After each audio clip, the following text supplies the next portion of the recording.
Hello friends, আসসালামু আলাইকুম। কেমন আছেন আপনারা? আশা করি সবাই ভালো আছেন। আজকে ভিডিওটা আমি আপনাদেরকে দেখাবো সিপিইউ যে আপনারা কিভাবে ইউজ করবেন। পুরো টিউটোরিয়াল এই ভিডিওর উপর ডিপেন্ড করা। অবশ্যই আমার চ্যানেলটা লাইক করবেন, কমেন্ট করবেন, শেয়ার করবেন এবং সাবস্ক্রাইব করে দিবেন যারা কিনা সিপিইউ যে বিষয়ে জানে না। তো ছোট কথা বলতে গেলে সিপিইউ যে হচ্ছে একটা এমন একটা প্রোগ্রাম যেটা কিনা আমরা ইউজ করি যে প্রসেসর স্পেসগুলো বোঝার জন্য। মানে একটা উদাহরণ দিয়ে বলি, যদি মনে করেন আপনার প্রসেসরে খালি মানে দেওয়া আছে 2 কোর বা 4 থ্রেড, বাট পুরো ডিটেলস তো দেওয়া নাই উইন্ডোজের মধ্যে।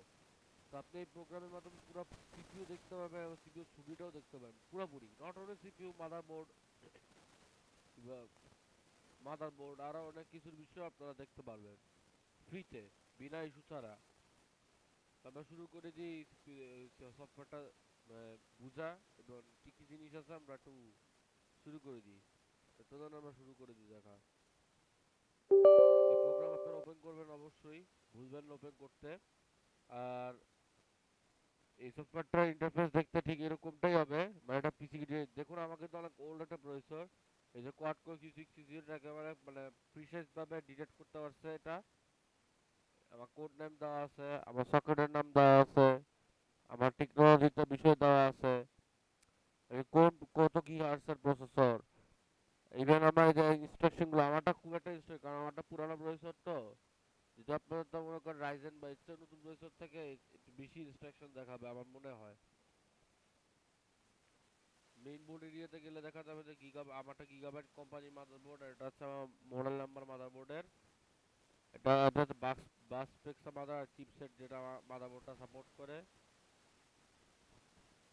এটা তো বায়োসের ব্র্যান্ড। এটা হচ্ছে আমার ভার্সন F2, আর এটা হচ্ছে 12/6/2011। এটা অনেক আগেরই মাদারবোর্ড, 2011 মাদারবোর্ড, প্রসেসরটাও 11, মাদারবোর্ডটাও 11। আর আমার র্যাম আছে 4 জিবি, আগে 8 জিবি ছিল, হয়তো বাকি মাদারবোর্ড নষ্ট হয়ে যাওয়ার কারণে এখানে 4 জিবি হয়ে গেছে, আই ডোন্ট নো। যদি আরেকটা স্লটের র্যাম লাগান তাহলে এখানে স্লট 1 2 3 এরকম দেখাবে। এরকমই তো হবে ফ্রেন্ডস। আর আমার যে গ্রাফিক্স কার্ডের নামে যে এমডি Radeon HD 6450, আপনার সবগুলো বিষয় বেঞ্চও করতে পারবেন। মানে আপনার নিজস্ব প্রসেসরের সাথে যেমন দেখাচ্ছি, যেমন Ryzen 5 7900X, দেখা গেল যে Ryzen 9 70,000 আমার এই প্রসেসর থেকে অনেক পাওয়ারফুল। আর যদি তুমি সেম প্রসেসর যদি কম্পেয়ার করে দেখি, একেবারে সেম মডেলের যে Core 2 Duo, দেখা গেল যে আমার প্রসেসরটা একটু মানে আমারটা তো আমার কোয়াড কোর প্রসেসর, আমি আপনাদেরকে আরেকটু দেখা দিচ্ছি। একটু দেখানো উচিত আপনাদেরকে, নাহলে আপনারা বুঝবেন না। মানে আমার মতোই প্রসেসর যে Core 2 Duo,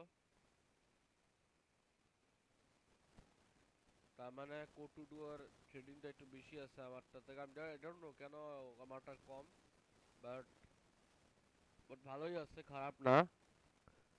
এ হইলই আজকের ভিডিওটার টপিক। যদি লাইক কমেন্ট শেয়ার করতে চান করে দেন, সাবস্ক্রাইব করতে চান এটাও অবশ্যই করে দিবেন আপডেট ভিডিও পাওয়ার জন্য। আশা করি আবার নেক্সট ভিডিওতে আমরা ফিরবো। বাই বাই ফ্রেন্ডস, যারা অবশ্যই নিজের স্বাস্থ্যের খেয়াল রাখবেন। Bye bye.